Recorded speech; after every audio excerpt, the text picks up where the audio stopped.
அன்பான மாதா தொலைக்காட்சி நேயர்களுக்கு வணக்கம். இன்றைய நிகழ்ச்சியில் நம்ம பார்க்க போகிறது பெண்களுக்கான பிரச்சனைகள். இப்போ பெண்கள் அப்படின்னு எடுத்துட்டோன்னா இர்ரெகுலர் பீரியட், வெள்ளைப்படுதல், அதிக ரத்தப்போக்கு, பிசிஓடி, குழந்தையின்மை, உடல் பருமன், தைராய்டு, இதெல்லாம் ஜென்ரலாக பிரச்சனை இருக்கு.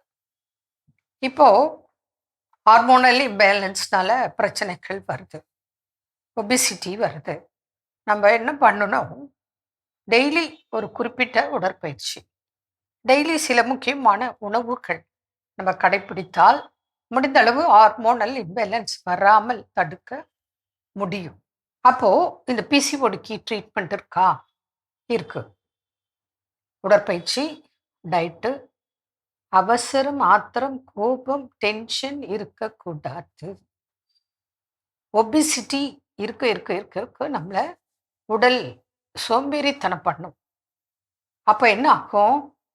ஒரு பொருள் எடுக்கணும்னா எடுத்து கொடுங்க, எடுக்க மாட்டோம். அப்புறம் படுத்துட்டே சாப்பிட்றது, படுத்துட்டே டிவி பார்க்குறது, படுத்துட்டே லேப்டாப் வச்சுக்கிறது, படுத்துட்டே ஃபோன் பார்க்குறது. அப்போ இன்னும் லேசி, இன்னும் சோம்பேறித்தனம் அதிகம். அப்போ என்ன ஆகும்? உடல் பருமன் அதிகமாகிட்டே போகும். பீரியடு வராது. இல்லை பிசிஓடினால சில பிரச்சனைகள் சொல்கிறேன். இர்ரெகுலர் பீரியடாக இருக்கலாம், அல்லது பிசிஓடினால ஓவர் ப்ளீட் ஆகலாம்.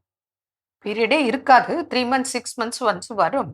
வந்தால் ஒரு 45 days 60 days கூட கண்டினியூஸாக ப்ளீட், ஓவர் ப்ளீட் கூட ஆகலாம்.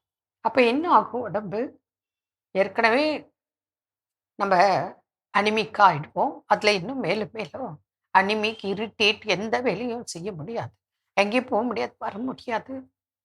அப்போது இது பிசிஓடி இல்லாமல் பார்த்துக்கணும். அதுக்கு சில ட்ரீட்மெண்ட்டை நாங்கள் உங்களுக்கு வரும்போது சொல்லித் தருவோம். சில எண்ணெய்கள் இருக்குது, அதில் நம்ம சீரகம் போட்டு காய்ச்சி வடிகட்டி அந்த சீரகத்தை உள்ளுக்கு சாப்பிட்டுட்டு அந்த ஆயில்களை வயிறு பகுதிக்கு டெய்லி மசாஜ் பண்ணணும். அது நீங்கள் வரும்போது பிசிஓடி என்ன சைஸில் இருக்குது, எப்படி இருக்குது, அதை பொறுத்து தான் உங்களுக்கு சொல்ல முடியும். இப்போ சைஸ் பெருசாக இருக்குன்னு வச்சுக்கோங்க, சிஸ்டோட சைஸு, அவங்களுக்கு மசாஜ் பண்ணக்கூடாது. ஏன்னா சும்மா லேசாக திரும்பினாலே வலிக்கும், சில டைம் வெடிக்க நேரிடும். அதனால பேஷண்ட் கண்டிஷன், பிசிஓடி சைஸை பொறுத்து. இப்போ சைஸ் கொஞ்சம் பெருசாக இருக்குன்னு வச்சுக்கோங்களேன், அவங்கள பெட் ரெஸ்ட் கூட இருக்க சொல்லுவோம். பெட் ரெஸ்ட்டில் இருந்து டயட் ஃபாலோ பண்ணி, மெடிசன் ஃபாலோ பண்ணி முதல் பிசிஓடியை கரைச்சிடுவோம். அதுக்கப்புறம் அவங்களுக்கு எக்ஸசைஸ் எல்லாம் அந்த கரைந்த பிறகு. இதே நார்மலாக சின்ன சின்ன சைஸில் இருக்குது, அவங்களுக்கு ஒன்றும் பெருசாக பெட் ரெஸ்ட்லாம் தேவையில்லை. அவசரம், ஆத்திரம், கோபம், டென்ஷன் இல்லாமல் எல்லாத்தையும் கரெக்டாக ஃபாலோ பண்ணால் அவங்களுக்கு சரியாயிடும். 1 மாதத்தில் சரியான பேஷண்ட்லாம் இருக்காங்க பிசிஓடி. அதே போல் உடல் பருமன், பிசிஓடி, அது ஒரு 3-4 months 6 months எடுத்து வெயிட்டும் குறைஞ்சி பிசிஓடியும் சரியாகி கல்யாணம் ஆகி குழந்தையும் கிடைச்சிருக்கு. இன்னும் ஒரு சில பேஷண்ட்டு பார்த்தீங்கன்னா ஒபிசிட்டி, தைராய்டு, பிசிஓடி, அப்புறம் அவங்க டிப்ரெஷன் எடுத்தோன்னா அப்படி இவங்க டிப்ரெஷன் பேஷண்ட்டு, இவங்களுக்கு பிசிஓடி இருக்குது, குழந்தை பிறக்காது அப்படிலாம் நம்ம சொல்லக்கூடாது. முயற்சின்னு இருக்குது. இப்போ அப்படி அந்த டிப்ரெஷன் பேஷண்ட்டு வெகுளியாக பேசுது, நான் சொன்னேன் தட்டி கொடுத்து பொறுமையாக அவங்களுக்கு பக்குவப்படுத்தணும். சைக்கலாஜிக்கலாக புரிஞ்சிட்டு அவங்கள பேசி தட்டி கொடுத்து எல்லாத்துக்குமான ட்ரீட்மெண்ட் டயட்டு சொல்லி இன்றைக்கி எவ்வளோ ஹாப்பியாக இருக்காங்க அந்த பேரண்ட்ஸும் அந்த பெண்ணும், தெரியுங்களா, அவங்க ஹஸ்பண்டும்.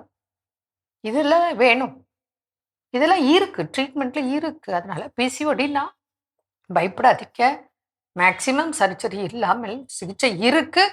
ஆனால் அதுக்கு கடைப்பிடிக்க வேண்டியது உங்கள் கையில். நாங்கள் சொல்லலாம், கொடுக்கலாம், கடைப்பிடிக்கிறது யாரு?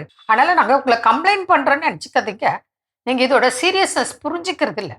பிசிஓடி இருந்தால் obesity, obesity, thyroid, hormonal imbalance, குழந்தையின்மைக்கெல்லாம் காரணம் இதுதான். அதை சரி பண்ணால் எல்லாம் சரியாகும். மீண்டும் நாளை சந்திப்போம். நன்றி. அன்னை மரியே வாழ்க.